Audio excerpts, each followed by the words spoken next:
Hi everyone, I'm April and you're watching the Tangled Cat Speaks. So I want to thank you all for coming and spending some time with me and just introduce myself again. Sometimes I forget to do that, but I do live in Rio Rancho, New Mexico, which is just outside of Albuquerque. Normally my podcast revolves around knitting and crochet and yarn and all that stuff. And usually at the end, I'll sometimes put a few of the books that I've read for that time period. And I've noticed that sometimes my videos are getting a little bit long, so I've decided to put my book reading stuff in a separate video and hopefully make both sections shorter. We'll see how this goes. So let's get started.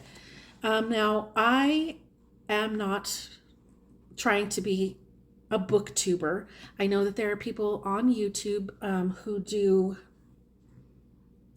book reviews and they're very professional and their videos are so polished and professional and they just are wonderful, and they have all of these ways of talking about themes and prose and all of this. I'm not that person. And if you've been with me long enough through my knitting videos, you probably know that most of my videos are done on my cell phone, very little editing, and I hardly ever have any notes. I just kind of sit down and start blabbing, and hopefully you enjoy the ride with me. So that's kind of what I'm going to stick to with my books. I'm really going to tell you a little bit about the book and whether or not I liked it. I'm not going to get into all of this analysis stuff because that's not me.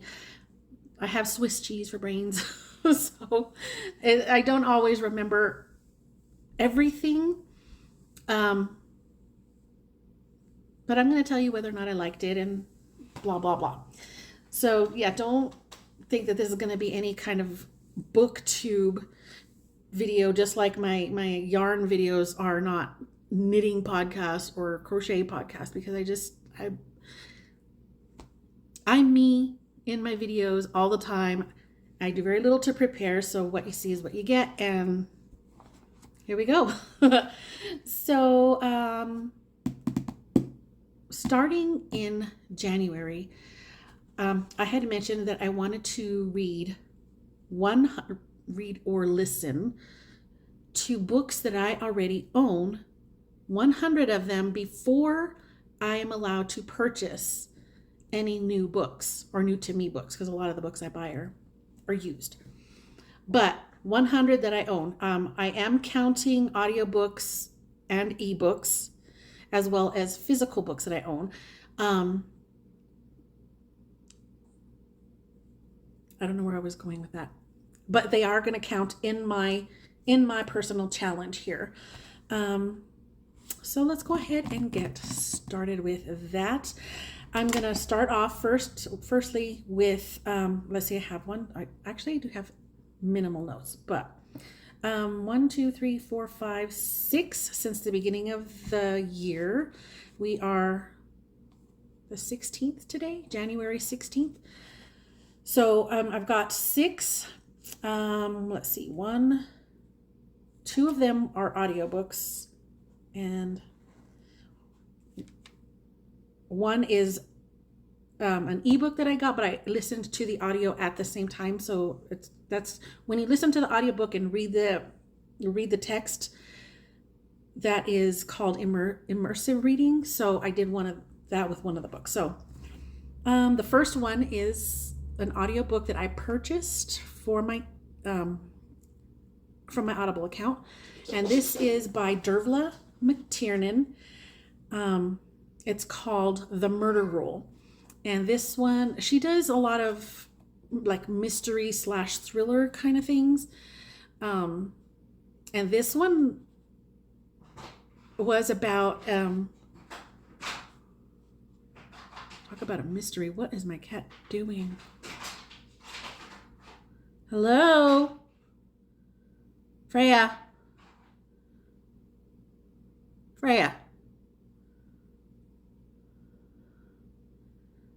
I don't know what she's messing up over there.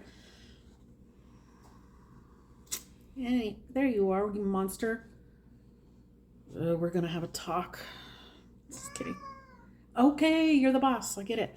Anyway, um, so this one is about a girl who is in law school. She transfers to a particular university because she found out that they have this program where they're trying to go over cases of convicted felons who they believe were wrongly accused. And so they're trying to get evidence to reopen the case and to prove this person's innocence. So they have this program there. She wants to get involved in this program. And right away, she starts with all of the shady things to get herself accepted to this exclusive group. You have to have been with the school for a certain amount of time and had put in so many hours of doing this, that, and the other thing. But she finds a way to get herself in, and it's pretty shady. And it turns out she's not there for what we think of what the program. She's not there for the program. She's there for another reason. And it's just really interesting because the whole thing is about accusing the innocent, wrongly accusing the innocent. And that kind of comes into play in many different aspects of the story. And it's really good. I love Dervla McTiernan's writing. I first found her through the series that she did, Cormac Riley. He's a detective, or he's a police officer, but I'm not sure if he's technically a detective. Anyway, murder mystery things that I love, you know that. But that's where I found her because of that. Because when a little while back I was just looking for something random and I wanted to try something by an author that I'd never heard of, picked that one up and immediately fell in love. So now every time she puts out a book, I'm there. I want to read it. So that's what this one was, The Murder Rule. Really enjoyed it. Had a really good time. There was a couple of twists and turns that I was like, oh, I was not expecting that one. Had a really, really good time with it. So yay. Now, there was a couple of twists and turns that I was like, oh, I was not expecting that one. Had a really, really good time with it. So yay. Now, The Winter Haunting is one of the other ones that I read so far, and this is by Dan Simmons. Now, was it October when I was doing like all of the spooky season reading? I read Dan Simmons' book, Summer of Nights. And that followed some children in a small town. Spooky things happened. Really good story. The one that I just read is sort of not a sequel, but it does follow one of the characters that was in Summer of Night. He was a child in that book, and now he's an adult. And for whatever reason, he's going back to his hometown where all of those things happened. And because he's an adult, he's kind of repressed some things. He doesn't remember everything that happened at that particular incident when he was a kid, and he thinks that he's having these just random nightmares, and he's not putting it together quite yet that it was that they're repressed memories. So he goes back and he's trying to write a book about his childhood and the friends that he grew up with in his little hometown, and some weird things start happening. And they're not really related to what happened before, but it feels like this little town just might be one of those hubs of supernatural vortexy things where just weird things are going to happen. So he goes back, weird things happen, and yeah, I don't know what else to say about it. It's a really good story. I enjoyed it, but I don't think I enjoyed it as much as The Summer of Night. But it was really nice to come back to that character and see how he grew up. It's really good. It wasn't my favorite, but I really, really enjoyed it. It had a lot of scary stuff, some really odd stuff. But I'm noticing that Dan Simmons does do odd in a lot of his books.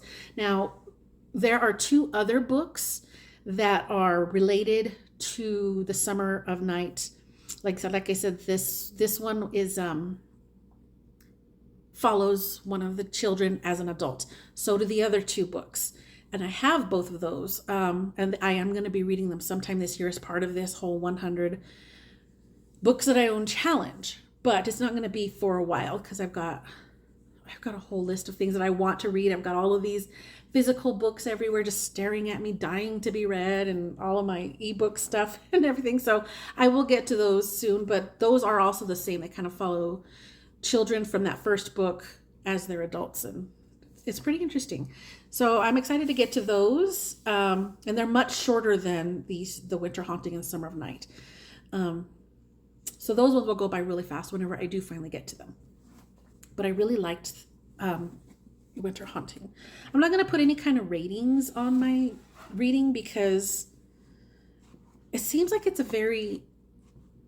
there's like no way to make something as subjective as my opinion into a standardized rating system, because I like things for different reasons, and none of my reasons are going to be the same as anybody else's reasons. So I'm not going to do any kind of rating. I liked it, didn't like it, hated it, whatever. I'll let you know, but I'm not going to put any kind of number rating. And that one was a physical book. And I don't have it with me because I already gave that to one of the little free libraries. I love those things. I've found so many good books in there, so I like to return other books, do the one for one kind of thing. So I already put that in the little free library. So yeah, that's one out of my gazillion. Let's see. And the next one that I read, this was an audiobook, and I got, it was a trilogy. I had done the first two maybe a year and a half ago, and I just couldn't finish it. Because this trilogy is called the Prince of Nothing trilogy by R. Scott Baker. And the first two books were just too gruesome and dark. I've heard it called nihilistic or kind of nihilistic. I don't know. It's just very gritty and dark and at times very gross and vulgar. It has a lot to do with, it's a fantasy. There's a lot of mystical kind of people, creatures. There's different realms and countries and different species of humanoid type people. There's land, there's battles, there's war, there's this, and there's a lot of violence, including sexual violence against both men and women. And I can't even say that it's that stuff that bothered me so much. Yes, it's bad and it's awful, but it kind of propels the story. The thing that I didn't particularly like with the first two books, and it made me want to stop, was because the Baker gets very, very descriptive, like hyper descriptive, in my opinion, and it's too much over and over and over again. And it was just gross. But here it is over a year later, and it's still bothering me that I don't know the end of the story. So I finally got to it. It's the Thousandfold Thought. And I know a lot of people really, really enjoy this series. But this was a new type of fantasy for me. I have never read anything so dark and twisted in a fantasy. For me, fantasy was Lord of the Rings and Chronicles of Narnia, and, never read anything like that at all. I mean, I read Mary Stewart's series, Merlin series, and this series here that I just finished was just so dark and twisted that it was a lot for me to get through those first two books. But I finally decided that I needed to know the ending, and so I finished finally this last book, The Thousandfold Thought. I'm glad I finished it, but I didn't love it, and I kind of wish that it wasn't a series that I purchased. But it was on my Audible, and whatever. Um, at least now I know that I have different styles of fantasy to choose from, and I know what to look out for now. I had no clue that that fantasy would be so dark. I don't know why I didn't realize that, but I mean, this was twisted. I know that this series also kind of continues as part of a bigger series. Like there's little chunks, there's the first trilogy, and then there's other books after that are another kind of like arc of the story. But you could finish this first three and feel like it's completed, that part of it. I'm not going to read any more because I've decided that this is not the style of fantasy that is for me. I know that there are some other fantasy stories that I'm going to read that will be dark, but I don't think that I'm going to find a whole lot that is quite as dark as that. And I'm learning to listen to other, like I said, I've been watching BookTube and a lot of different channels, and they kind of have been guiding me on what I would and wouldn't like to read as far as fantasy. So now that I know that this dark kind of fantasy is out there, I'm gonna be more picky about what I read, because that was just a little much for me. I wouldn't, and it's actually very wonderful writing. He's very well articulated. It's just some of the content was a little much for my prissy self, I guess. But I mean, it was really, really well written, and I mean, to the point where you could literally hear sounds, smell smells. It was really well written, just not the style for me. Let's see. I did borrow a book from the library. It was an audio book.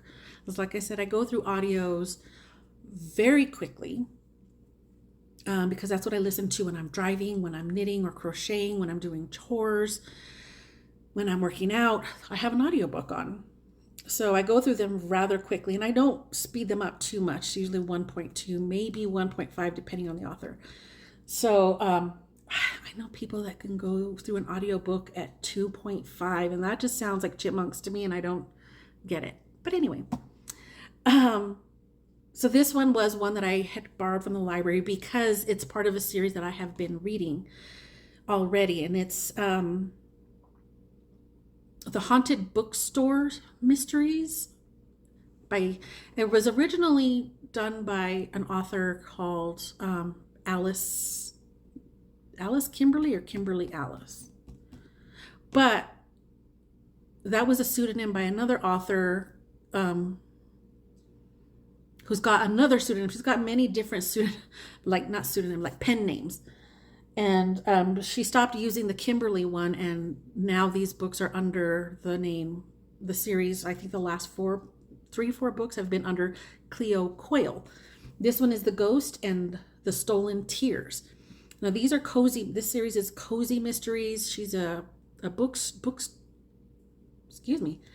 bookstore owner who realizes that she's got the ghost of I believe he was murdered, private detective from, is it the 20s? Something like that. Yeah, I believe it's in the 20s. And so he's haunting the bookstore, and he's in her head. Like she has this coin that used to belong to him. And if she has it in her pocket, he can read her mind and talk to her in her mind. So she comes across these murder mysteries, and he's like helping her figure them out alongside the police, because that's how cozy mysteries work. It's always the amateur sleuth who figures it out. But he's in her head kind of helping her. And they're cheesy and they're fun and light, and, I really enjoyed it. And this is, I think, the most recent one in the series. I had a really good time with it. I think there's another one coming out, but I'm not sure quite yet when. But I had a lot of fun with that. So I did return that to the library, and Then I had another book. Now, this is the one that I was talking about where I did some immersive reading. I have the ebook of 20,000 Leagues Under the Sea by Jules Verne. And I started doing it. So, see, Audible, Kindle sometimes doesn't have good versions of, especially older books, in their repertoire or whatever. Like this one literally looks like scanned pages on the Kindle as opposed to the Kindle version. I don't know how to explain that, but it looks like actual pages have been scanned in. And it's fine, but it's really, really small. You kind of have to zoom it. It's not one that you can adjust the font through the Kindle app. You have to kind of zoom the page and then scroll and then zoom over into the next page. And it's a little bit more fiddly. I mean, it was really, really small. So I wanted to do this kind of with an audio. So I found an audio version on YouTube. So I was listening to it and reading it. I have read this before, long time ago, and it was a different translation. And it might have even been abridged because it was just something that I found randomly. And, you know, because this is such an old book and it was originally in French, the translations over time there's many of them and not all of them are accurate. And this time I made sure to find what is considered a really good translation of 20,000 Leagues Under the Sea, which is translated by F.P. Walter. And I really enjoyed listening to it as well as reading it at the same time because it really just kind of got me in. Plus the ebook, the Kindle version that I have does have illustrated pages. So there's all these nice black and white illustrations of all the underwater shenanigans that are going on, animals, creatures, the Nautilus, which is the submarine kind of vessel that they're in. But I really, really love 20,000 Leagues Under the Sea. And I know a lot of people, especially people who haven't read it yet, they don't enjoy it because they're assuming that there's going to be this big plot and this adventurous, maybe even fantastical kind of story happening. And really it's just this guy goes on this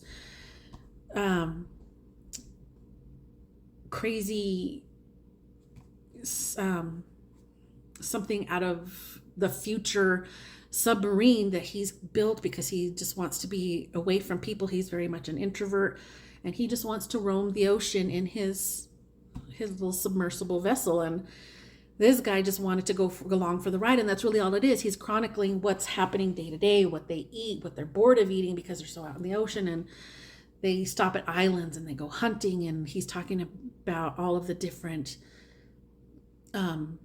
marine life that he's seeing, different animals. And when I say that it's chronicling all of that, he literally just starts saying everything. And I actually was laughing the other day because there's one part where he's talking about crabs, and he's talking about this crab, that crab, this crab, naming all of the different crabs by not only by their common name, but by their scientific name. And he's just like, this crab, that crab, this crab, that crab. And it made me think of that scene in Forrest Gump where he's like, fried shrimp, baked shrimp, boiled shrimp, barbecue shrimp. It just really made me laugh because he just kept listing. There was like no actual action going on in this scene. It was just him listing all of these different crabs. And I know a lot of people find that very annoying. It's like, oh, I'm reading a zoological text, a marine biology text. And yeah, it's kind of like that. But at the same time, in the midst of it, there's all of these different day-to-day things that go on in Captain Nemo's life aboard his submersible vessel. And I just found it very fascinating, especially because I've only been to the ocean twice. and not very deep. So it's scary to me. And then just listening to all and reading about all of these different creatures and just like, oh my God, there's so much in there, and there's so much more that we don't even know. I found it very exhilarating to read. I liked it. I know a lot of people don't, just because there's really not a plot. There's not a point to any of it other than he wanted to go for this ride. That's it. There's really not a whole lot going on, but I love it and I had so much fun with it. So I am glad that I got it on Kindle. I just wish it was a better version on Kindle, but I couldn't find anything better that was in that translation. So I kind of had to weigh my choices there. So it's fine, but it was nice to listen to the audio and the ebook. And then if I couldn't eyeball read, I can listen to the ebook while I was working out or whatever, and then go back and when I got home, I can pick up the ebook and read the pages there. So I could switch off, or I could read and listen at the same time if I wanted to. So had a really, really enjoyable time with 20,000 Leagues Under the Sea. And the last book that I've read thus far, I do actually still have it because I am keeping this one. It's a physical book. Is Giles Christian Lancelot. I love anything to do with King Arthur and Merlin and his Knights of the Round Table. So yeah, this one is more about Lancelot, as the title implies. And you follow Lancelot from when he's a very young child up into, I want to say he's in his 30s, late 30s maybe. So it's really an interesting perspective on Lancelot. And it is told through Lancelot's perspective. It's just a really nice kind of growing up kind of story. You see him go through all of these just terrible things, but at the same time, he's just so good at everything he does when it comes to fighting. And even when he's a younger kid, he just is able to keep up with the big kids, with the big boys, and win races and everything. And he's just a loyal friend to Arthur, and still very what I'm trying to say. He's still very emotionally attached to Guinevere. But the story is this one is obviously every version of the Arthurian saga is going to have its own twist. And this one definitely has a twist on that whole triangle thing going on between Arthur, Guinevere, and Lancelot. But it's done so well. It's so good. And I can't wait for the next book, because next month there's another one by Giles Christian called Camelot, which I'm assuming it's going to be more of a Arthur perspective, but we'll see. And I believe that I heard somewhere that he's doing a third book. I don't know what the title of that one is, but I'm kind of hoping it has something to do with Merlin's perspective, but we'll see. I don't know what is up with that, but I loved it. Definitely keeping this one. I'm not giving this one away. keeping. Yeah, that's what I've read so far. I didn't mean to shake you just now. Sorry. But those are what I've read so far. And that means 1, 2, 3, 4, 5 books of the 6 were books that I already owned before 2023 started. So, so far I'm down 5 from the 100, only 95 more to go. We'll see how long that takes me, because I still cannot stop myself from getting books from my library, whether it's audio, ebook, or physical book. I still use my library, even though I've got all of this waiting to be read. So what do I have coming up next for the rest of this month? I need to read Sad Cypress by Agatha Christie and Tiamat's Wrath by James S.A. Corey, which is the 8th book in the Expanse series. And there's what is it called? Manga. I don't know why I wanted to start this, but I decided that I want to read all of the Attack on Titan manga. There's, I think, 34 so far in the main series, but there's also kind of, I don't know if there would be considered spin-off series or what you want to call them, but there's several other, so far total with the main series and these several spin-off kind of things, there's about 60. And I want to try to see if I can read all of them this year, at least up to this point, up to what's already out and what my library has. It shouldn't be that bad. I'm considering doing 5 a month. Now that sounds crazy, 5 books a month on top of everything else, but they're manga. I can read one entire volume in an hour and a half. So it's really more like those in-between kind of books from the bigger stuff and palate cleanser kind of things. So I'm excited. I think the last manga series that I really enjoyed, and I'm still not done yet because there's more books coming out, is Vinland Saga. So super excited to start a different manga series. And I know that there's something else that I would like to get done by the end of the month, but I can't remember what it is right now. So I'm going to end it there.